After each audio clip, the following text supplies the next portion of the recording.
लाल मोहम्मद के हत्या करे वाला समूह के सहयोग करे वाला 3 नेपाली नागरिक पकड़ाऊ। स्वर्ण गांव पालिका के अध्यक्ष यादव भी बनी बुलडोजर बाबा। करंट ला के 70 में एक जने की मृत्यु। बर्दिया में ट्रैक्टर से किचला पर बालक की मृत्यु, ड्राइवर फरार। अफगानिस्तान के एजुकेशन सेंटर में विस्फोट, 19 जने की मृत्यु हुआ। बिरदाबन में नगर स्तरीय मेयर कप क्रिकेट प्रतियोगिता शुरू।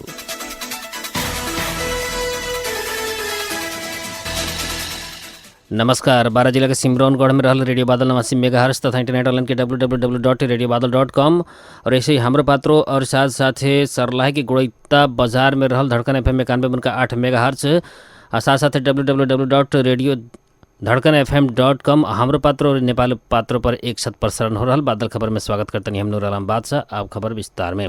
काठमांडू के कोठाटार में 3 आसिन में गारमेंट व्यवसायी लाल मोहम्मद के गोली मार के हत्या करे वाला समूह के सहयोग कईल आरोप में 3 जने नेपाली नागरिक पकड़ाऊ पड़ल बाटे। पकड़ाऊ पड़े वाला में पर्सा के बिरगंज महानगर पालिका 16 के 21 वर्षीय मनोरम मिया आ 19 वर्ष के मनोरम मिया आ सुमी कहल जावाला सुस्मिता सांगतांग रहल बाड़ी।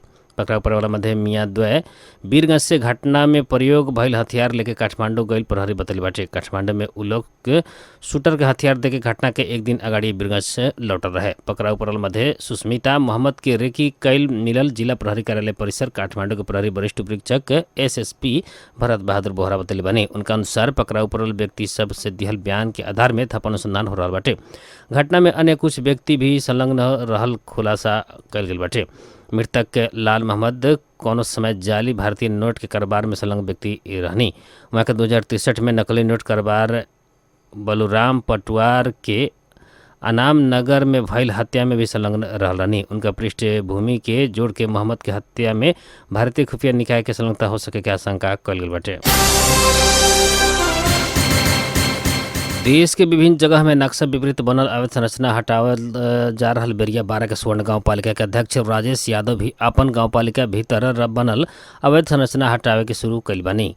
काला अपने स्वयं खट के सशस्त्र प्रहरी बल, नेपाल प्रहरी बल आ नगर प्रहरी के निगरानी में हड़पल सरकारी जमीन के खाली करावे में सफल भइल वहाँ के बतैल बानी। सतगंज में विद्यालय के जमीन हड़प के अवैध रूप में संचालन होता आयल विभिन्न दुकान सब आज काल हटावल गई बाटे। यादव कहनी कि ऐसे अवैध रूप में बनल सभी संरचना हटावल जाए तो सरकार बेरू जीते मारे लग बात बा, लेकिन सरकारी जमीन बिना काम के पालिका के रकम खर्च न करे में समस्या आई, लेकिन समस्या के समाधान कर चौतरफी क्षेत्र में विकास कर्म करके वहाँ के कहले रहनी।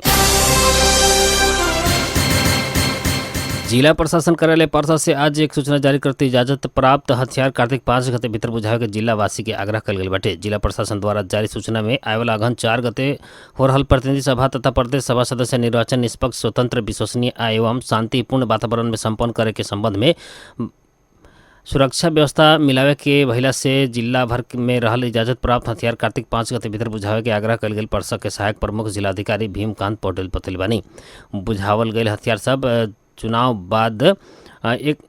के एक हफ्ता बाद संबंधित व्यक्ति के ही फिरता करके जानकारी देते निर्धारित समय भीतर हथियार न बुझावे वाला अटेर कैले में वैसन व्यक्ति के हाथ हथियार खोज तलाश करके कानून बमोजिम कार्रवाई प्रक्रिया आगे बढ़ावे के चेतावनी समेत दिहल गई बाटे। सप्तरी में करंट ला के एक जने की मृत्यु भइल बाटे। जिला के छिन्नमस्ता गांव पालिका 4 लालपट्टी में आज दोपहरिया करंट ला के 50 वर्षीय नारायण यादव की मृत्यु भइल। प्रहरी नायब उपरीक्षक माधव प्रसाद काफले जानकारी दिल बानी। घर से दूरी में रहल खेत में कृषि मीटर द्वारा जड़ान कल गए पानी ताने वाला मोटर में करंट ला के उनकर मृत्यु भइल। प्रहरी जानकारी दिल बाटे। घटना बारे अनुसंधान हो रहल जिला प्रहरी कार्यालय सप्तरी जानकारी दिल बा। बर्दिया के गुलरिया नगर पालिका 9 माथुरामा में आज ट्रैक्टर से किचैला पर एक बालक की मृत्यु भइल बाटे। मृत्यु होखला में स्थानीय रामदयाल लोध के 5 वर्षीय बेटा उमेश रहल बानी। मकई के खेत जोते के क्रम में खेल रहल लड़का के ट्रैक्टर आज सवेरे 9 बजे किचले रहे। गंभीर घायल भइल बालक के इलाज के क्रम में नर्सिंग होम नेपालगंज में मृत्यु भइल बाटे। ट्रैक्टर चालक फरार भइला से खोजी हो रहल इलाका प्रहरी कार्यालय माथुरा जानकारी दिले बाटे। लोकतांत्रिक समाजवादी पार्टी लोजपा के वरिष्ठ नेता राजेंद्र महतो आवेला निर्वाचन में गृह जिला सरलाही से लड़े वाला भइल बानी। धनुषा 3 में अपन जीत सुनिश्चित न देखला बाद वहाँ के सरलाही 2 से चुनाव लड़े के तैयारी में पुगल बानी। वहाँ के 2074 में धनुषा क्षेत्र नंबर 3 से चुनाव लड़ रहनी। मधेश आंदोलन के सेंटिमेंट में वहाँ के नेपाली कांग्रेस के पूर्व उपसभापति विमलेन्द्र निधि के पराजित करत जीत सुनिश्चित कैले रहनी। उनका के नेकपा एमाले भी आंतरिक रूप में सहयोग कैले रहे, लेकिन ई बेरी ई क्षेत्र से एमाले नेत्री जूली महतो खुदे उम्मीदवार बनला बाद महतो के अवस्था प्रतिकूल देखला बाद वहाँ के सरलाही दू चुन ले बानी। अफगानिस्तान के राजधानी काबुल के एक एजुकेशन सेंटर में भइल विस्फोट में पर के कमती में 19 जने की मृत्यु भइल बाटे त कुछ लोग घायल भइल बाटे। प्रहरी के अनुसार शहर के पश्चिमी इलाका के एजुकेशन सेंटर में विस्फोट भइल बाटे। सेंटर के कर्मचारी के अनुसार विद्यार्थी सब परीक्षा दे रहल बेरिया विस्फोट भइल बाटे। ई इलाका में रहे वाला अधिकतम लोग हाजरा समुदाय के बानी। बीबीसी के अनुसार हाजरा समुदाय के निशाना बना के पहिल का बेरिया आक्रमण भइल बाटे। घटना के कोनो समूह जिम्मा ले नइखे। तालिबान के गृह मंत्रालय घटना के निंदा कइले बाटे। रूस अपन देश के दक्षिणी जापोरिजिया क्षेत्र में सर्वसाधारण चढ़ल कार सब में गोली मारल यूक्रेन आरोप लगैले बाटे।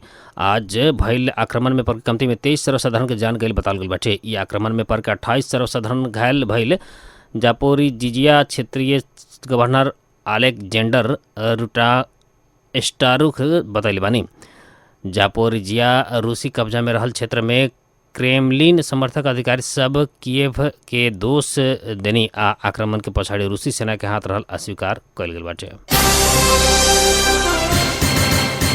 रौतहट जिला के बिरदावन नगर पालिका ward number 3 Eden garden Vishrampur में नगर स्तरीय mayor cup knockout T20 cricket प्रतियोगिता आज काल से शुरू भइल बाटे। बिरदावन नगर पालिका के आर्थिक सहयोग तथा राजदेवी युवा क्लब हरसोहा के आयोजन में संचालन भइल प्रतियोगिता के नगर प्रमुख विनोद प्रसाद पटेल काल उद्घाटन कइले बानी। आयोजित कार्यक्रम के बीच मेयर पटेल खिलाड़ी सब के क्रिकेट खेल के प्रतियोगिता के उद्घाटन कैले संगे प्रतियोगिता शुरू भइल बाटे। एक महीना अर्थात कार्तिक 12 गते तक चले वाला प्रतियोगिता में विजेता के नगद रु 50,000, विजेता के नगद रु 30,000 रुपया साथे मेडल, ट्रॉफी या प्रमाण पत्र प्रदान कइल जाई। प्रतियोगिता के संयोजक राजदेवी युवा क्लब के अध्यक्ष आशीष राज पटेल जानकारी दिल बानी। प्रतियोगिता में नगर के वार्ड नंबर 1 से वार्ड नंबर 9 तक के वार्ड सबके टोली बीच प्रतिस्पर्धा होखे के जनाल गइल बाटे। प्रतियोगिता के उद्घाटन बाद मंतव्य रखत बिरदावन नगर प्रमुख पटेल नगर भीतर खेलकूद के विकास करे के तथा युवा सब के कुलत से बचावे के एवं शारीरिक सुगठन बनावे के खातिर सचेत बनावे के उद्देश्य से ई मेयर कप के आयोजना कल गेल बतैले बानी। नगर शुरू कल मेयर कप से युवा सबके सृजनशील बनावे में सहयोग पहुंचावे के बतावत मेयर पटेल आवे वाला दिन में मेयर समेत मेयर कप के नेतृत्व देवे के वहाँ के प्रतिबद्धता व्यक्त करनी। युवा सबके क्रिकेट खेल तरफ आकर्षित करके राष्ट्रीय अंतर्राष्ट्रीय खिलाड़ी उत्पादन करे के उद्देश्य से प्रतियोगिता के आयोजना कल गेल आयोजक जानकारी दिले बाटे। बादल खबर में अब मौसम संबंधी जानकारी। बारा के सिमरौनगढ़ में रहल रेडियो बादल 89 मेगाहर्ट्ज आ सरलाही के गोड़ैता में रहल धड़कन FM द्वारा मापन कल गेल अनुसार सिमरौनगढ़ लगातार आसपास के क्षेत्र आ गोड़ैता क्षेत्र के अभी के न्यूनतम तापक्रम 30 डिग्री सेल्सियस रहल बाटे। ऐसे आज सवेरे 26 दोपहर 33 डिग्री सेल्सियस रहल रहता। आज रात में 26 डिग्री सेल्सियस तापक्रम रहे के अनुमान कल गेल बा। ऐसे आज सवेरे 5:57 में बेर उगल है तो सचिया 5:53 में बेर डूबल रहे। आज की खातिर बादल खबर इतने जाते जाते प्रमुख खबर एक बार फिर से। लाल मोहम्मद के हत्या करे वाला समूह के सहयोग करे वाला 3 नेपाली नागरिक पकड़ा। स्वर्ण गांव पालिका के अध्यक्ष यादव भी बनी बुलडोजर बाबा। करेंट लाके सप्तरी में एक जने की मृत्यु। बर्दिया में ट्रैक्टर से किचला पर बालक की मृत्यु, ड्राइवर फरार। अफगानिस्तान के एजुकेशन सेंटर में विस्फोट, 19 जने की मृत्यु। बिरदावन में नगर स्तरीय मेयर कप क्रिकेट प्रतियोगिता शुरू। बारा जिला के सिमरौनगढ़ में रहल रेडियो बादल 89 मेगाहर्ट्ज तथा इंटरनेट ऑनलाइन के www.radiobadal.com। ऐसे ही हमरो पात्रो नेपाली पात्रो, ऐसे ही सरलाही के गोड़ैता बाजार में रहल धड़कन FM 91.8 मेगाहर्ट्ज, साथ साथ www.धड़कनfm.com। हमरो पात्रो नेपाली पात्रों में एक साथ प्रसारण हो रहल बादल खबर से प्राविधिक मित्र रुस्तम सहित हम नूर आलम बादशाह की विदा दी। नमस्कार।